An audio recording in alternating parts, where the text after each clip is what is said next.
ഇന്ന് രാവിലെ എണീറ്റ പടന്റെ പോരാളി നല്ലൊരു പണി എന്നിട്ട് പോയത് വേറെ ഒന്നല്ല. രാവിലെ എണീറ്റിന്റെ മോള് മാഗി ഉണ്ടാക്കി തിന്നോന്നൊക്കെ. മാഗി മേടിക്കാനായിട്ട് രാവിലെ നല്ല മഴത്താണ് പോകുന്നത്. ശരിക്കും പറഞ്ഞാൽ നല്ല കാറ്റൊക്കെ ഉണ്ട്. ഞാനെങ്ങാനും പാറിപ്പോയാലും എന്റെ ഉമ്മക്ക് അകപ്പാടൊരു മോളുണ്ട്. ഇപ്പോഴത്തെ ഒരു കാലാവസ്ഥ നല്ല രസമുണ്ട് കേട്ടോ. അതായത് അധികം മഴയില്ല എന്ന് നല്ല തണുത്ത കാറ്റൊക്കെ ആയിട്ട് അങ്ങനെ നമ്മൾ കടയിൽ എത്തിയിട്ട് പെടുന്നു 2 ഇടക്കാവുള്ളൂ. ഞാൻ പ്രതീക്ഷിച്ചത് പക്ഷെ വേറെ ഏതോ ബ്രാൻഡാണ്. ശരിക്കും പറഞ്ഞാൽ എന്റെ ഒരു സ്ഥലം നല്ല ഭംഗിയുള്ള ഒരു ഗ്രാമീണ സ്ഥലമാണ്. അതിമനോഹരമായ ഒരു ഗ്രാമം. പോകുമ്പോൾ നമ്മൾ ഗേറ്റ് അടച്ചിട്ടാണ് പോയത്. ഇനി വേറെ വല്ല കള്ളന്മാർ കയറിയോ?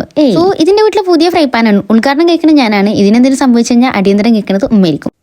ഒരു പാക്കറ്റ് മാഗിക്ക് 1 ഗ്ലാസ് വെള്ളം, അതാണല്ലോ കണക്ക്. പക്ഷെ ഒരു പാക്കറ്റ് ഇട്ടപ്പോൾ അതിൽ ഒന്നും ഇല്ലാത്ത പോലെ ഫീൽ ചെയ്യും. രാവിലെ തന്നെ എന്റെ 10 അറിഞ്ഞില്ലെങ്കിൽ പിന്നെ അന്നത്തെ ദിവസം തീരെ മൂടുണ്ടാവില്ല. അതുകൊണ്ട് ഒന്നും നോക്കില്ല, 2ാമത്തെ പാക്കറ്റും പൊട്ടിച്ചു. ഞാൻ പൊതുവെ മാഗി ഉണ്ടാക്കാറ് എല്ലാം കൂടെ ഒറ്റ പാത്രത്തിലിട്ടാണ് തിളപ്പിക്കാറട്ടോ. അല്ലാതെ തിളച്ച് കഴിഞ്ഞിട്ട് പൊടിയിടാൻ നിൽക്കും. അനി എളുപ്പമാവും ചെയ്യും, സാധനം വേഗം റെഡി ആവും ചെയ്യും കേട്ടോ. അപ്പോൾ ഇത് ട്രൈ ചെയ്യാതെ ആരെങ്കിലും ഒന്ന് ട്രൈ ചെയ്ത് നോക്കും. ക്യാമറന്റെ മുന്നിൽ നല്ല പാത്രം കാണിക്കണല്ലോ വെച്ചിട്ട് 10ാമത്തിലിരിക്കുന്ന പുതിയ പാത്രങ്ങൾ എടുത്ത് ഇനി ഇത് കാണുമ്പോൾ ഉണ്ടാവും ഉമ്മന്റെ റിയാക്ഷൻ. അല്ല പിന്നെ ഞാൻ മാത്രം സുന്ദരിയായി പോയല്ലോ, വിളമ്പുന്ന പാത്രം കൂടി സുന്ദരിയാവണ്ടേ. ഇത് പോയി നമ്മുടെ മാഗി ഒക്കെ ഇവിടെ റെഡി ആയിട്ടുണ്ട്. കൂടെ ഒരു കട്ടൻ ചായയും വിത്ത് മഴ. എനിക്ക് പറഞ്ഞാൽ ഈ വീഡിയോയിലൊക്കെ കാണാൻ പോലെ മാഗി ഇങ്ങനെ തിന്നിട്ട് ഇങ്ങനെ വലിച്ചെടുക്കണം എന്നൊക്കെ ഉണ്ട്. പക്ഷെ എത്ര ഞാൻ ട്രൈ ചെയ്തിട്ടും അതങ്ങോട്ട് റെഡി ആവാറില്ല. ഇനി എന്തിനാ നിങ്ങൾ എന്റെ തൊള്ളയെ നോക്കിയിരിക്കണേ? ആ ലൈക്ക് സബ്സ്ക്രൈബ് ഒക്കെ അമർത്തിക്കോളി. അപ്പൊ ഇന്ന് ഇത്രക്കുള്ളൂ.